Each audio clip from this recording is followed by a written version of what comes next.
সকলকে দাওয়াত দিয়েছে যে আজকে আমার এলাকার সব থেকে সেই নাম করা বাচ্চাকে মারা হবে। আপনাদের সকলের দাওয়াত রাষ্ট্রীয়ভাবে। এখন রাষ্ট্রীয় দাওয়াত যখন হয়, কে মুসলিম, কে হিন্দু, কে শিখ, কে খ্রিস্টান, ওটা বড় কথা নয়। রাষ্ট্রীয় দাওয়াত পেয়ে সকলে সন্তুষ্ট হয়ে যাবে না? যাবে। সবাই বলেন যাবে। এখন আমাদের প্রধানমন্ত্রী নরেন্দ্র মোদীজি, উনি যদি আমাদেরকে দাওয়াত দেন মালদা জেলার কোনো একটা শহরে কিংবা আমাদের মালদা মেন টাউনে যদি আমাদেরকে দাওয়াত দেন, আমরা সকলে যাওয়ার চেষ্টা রাখবো না? সকলে যাওয়ার চেষ্টা রাখবো। তো ওখানে মন্ত্রীর দাওয়াত, বাদশার দাওয়াত, সকলে আসলো, নারী পুরুষ সকলে আসলো সেই দাওয়াত গ্রহণ করতে।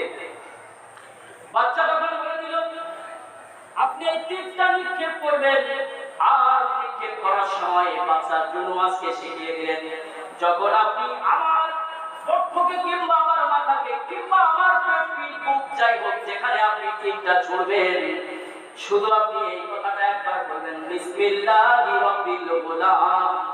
এই কথাটা বলবেন, বলে তীরটা ছুড়বেন। ছোড়ার সঙ্গে সঙ্গে আমি মৃত্যুর কোলে ঢলে পড়ব। যথা নিয়মে তাই করা হলো। এখন যে নিজেকে খোদাই দাবি করলো, আল্লাহ দাবি করলো, সে যদি আর এক আল্লাহর নামে তীর ছোড়ে, তার সম্মান থাকে? কথা বলছেন না কেন? তার তো কোনো সম্মান থাকে।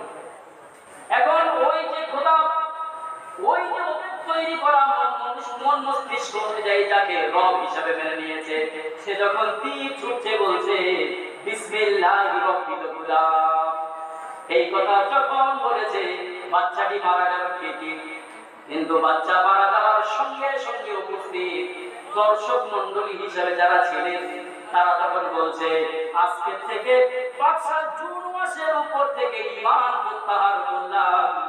জোরে বলে বাচ্চা জুন মাসের উপর থেকে ঈমান প্রত্যাহার করে নিয়ে ওই বাচ্চার মালিক যিনি বিশ্ব নিয়ন্ত্রণ করছেন, তার উপরে ঈমান নিয়ে আসলাম।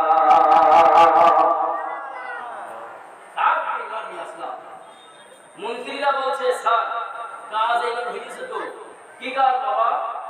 কাজটা হয়েছে এই, হিতে বিপরীত হয়ে গেল। একজন ব্যক্তি